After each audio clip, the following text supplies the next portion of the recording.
Hello, and thanks for joining us for France in Focus. In this week's edition, we're exploring what remains of the heritage left behind by the Romans, which brings us to the southern French city of Nîmes, a city where there is plenty of evidence of 5 centuries of Roman rule, such as this, a beautifully preserved amphitheater.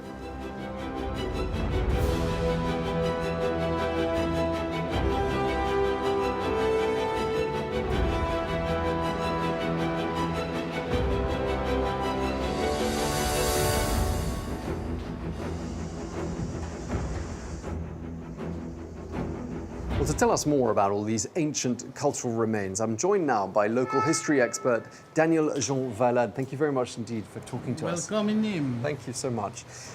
And just tell us a little bit about what the walls of this ancient structure have witnessed over the course of the centuries. The Roman era is the golden age for the arenas.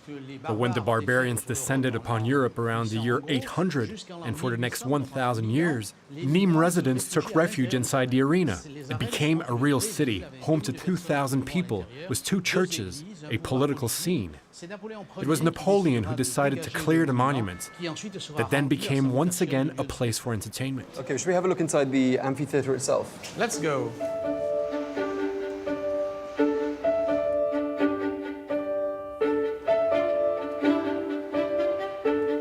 Oh, it's huge. What's the capacity of the whole amphitheater?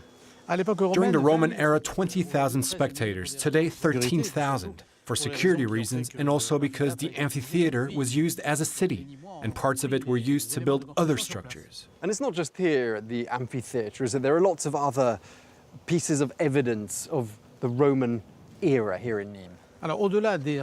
Well, there are the 6-kilometer-long ramparts, and the 80 towers given by Emperor Augustus, the Capitol, the square structure that housed the main religion, and which was an intellectual center of Roman cities.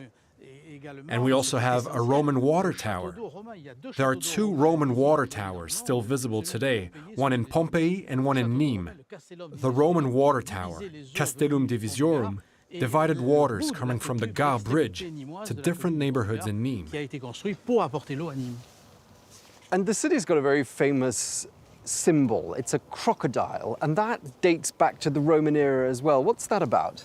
Well, we owe it to Emperor Augustus. He defeated Antony and Cleopatra and took over Egypt. He gave the territory of Nîmes to the veterans of his armies. They showed, as seen on the coins they created, that Egypt was captive to Rome. Okay, well, stay with us, because we're going to be speaking more in just a moment. But now let's take a closer look at just how the Romans conquered Gaul and what they had to do to keep the peace.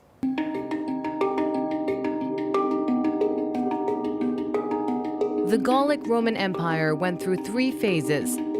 First, it was Cisalpine Gaul, mostly northern Italy in the 3rd century BC.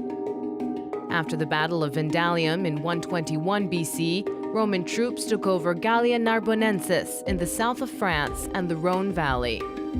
Finally, Julius Caesar conquered the rest of modern-day France and Belgium, known as Gallia Comata. At the time, it was split up between Aquitania, Celtica, and Belgica, hence the Gallic Wars. In 52 BC, the Gaul chief Vercingetorix, who had tried to bring together the different tribes, capitulated in Alesia, heralding the end of Gallic resistance. The invaders' first goal was to pacify the territories and reorganize them into cities. Romanization was fast and far-reaching. Gallic gods entered the Roman pantheon. Paved roads boosted economic development. Agriculture and craftsmanship became widespread, and cities grew into commercial and cultural hubs. Altogether, it made up the Pax Romana, a period of relative peace and stability that lasted over 200 years.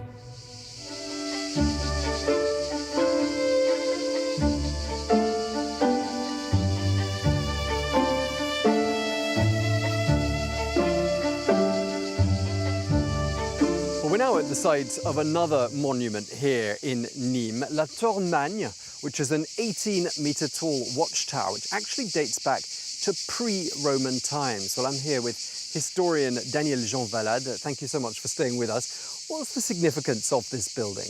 It shows military and political caution. We are at the highest point in the city of Nîmes, and the Gauls, who were called the Aricomic Volks, built this tower to watch over the surrounding areas and to communicate with nearby fortified settlements in case of danger or to pass along messages. Just how important was Gaul to the Roman Empire? For Roman authorities, it was essential because they had already been invaded by the Gauls. They had sacked Rome, and the empire had to make sure it was protected. And it protected itself by vanquishing them, first under Julius Caesar, and then by the legions as a whole, especially under the influence of Augustus and the emperors that followed. So it was important to control this area that was home to fearsome warriors. Also, it's the Gauls that invented the barrel that allowed their good wine to be preserved. And what did the Gauls make of their Roman conquerors? I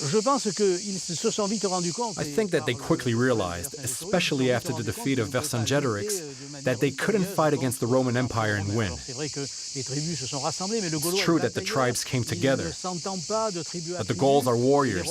They're not the kind to get along between tribes. The Romans were very efficient and very organized, politically and militarily.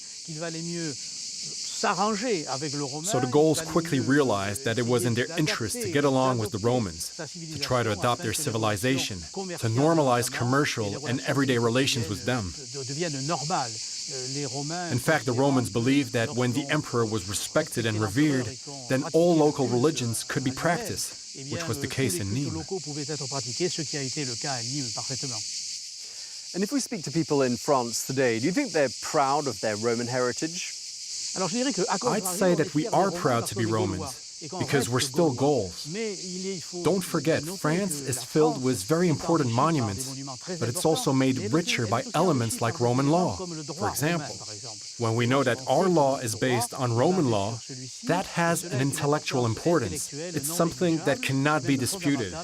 It's even fundamental as regards to our constitution or the way our politics work. So I think that more than their presence in history, our Roman heritage is our fundamental intellectual core.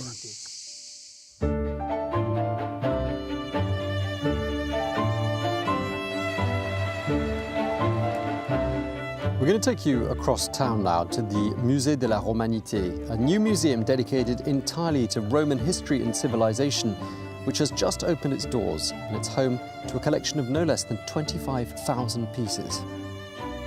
Well, to show us around this museum, I'm joined by its curator, Dominique Dowles. Hello, thank you very much indeed for receiving us. What was unique or specific about the culture of Roman Gaul versus other parts of the Roman Empire? First of all, the historical area of Nîmes, that was the capital of the Aricomic Volk people, was already very developed before the Romans arrived. Then there was the phenomenon of assimilation, like in the majority of the provinces vanquished by Rome across Europe, North Africa, and the Middle East. And why was it that the Romans felt this need to go around building roads and statues and all this incredible infrastructure everywhere they went? Their society was very organized, especially compared to the Celtic people or other native people in different regions of the world at that time. And once those territories were conquered, there was a need by the Romans to build a political organization, a society, and of course, an economy.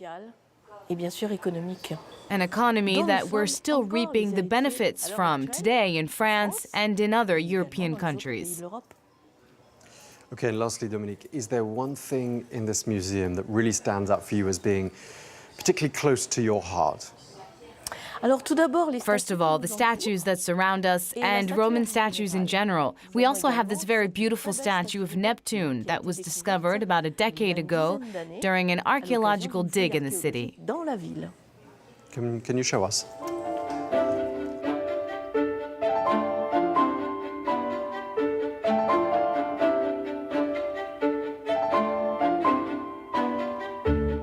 Tell us what's so remarkable about this statue.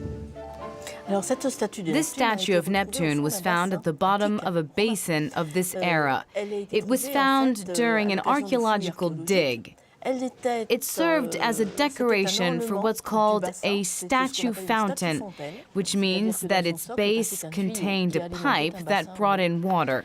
The statue was discovered broken up in 90 pieces at the bottom of the basin by the archaeologists.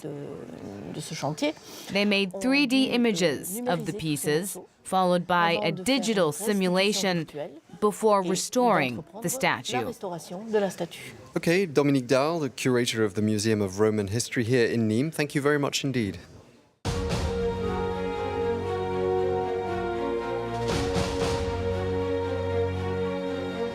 Well, that's all we have time for this week's edition of France in Focus. We leave you here at one of the best preserved temple facades of anywhere, dating back to the ancient Roman Empire, the Maison Carrée in the heart of Nîmes. Thanks for watching. Stay with us here on France 24.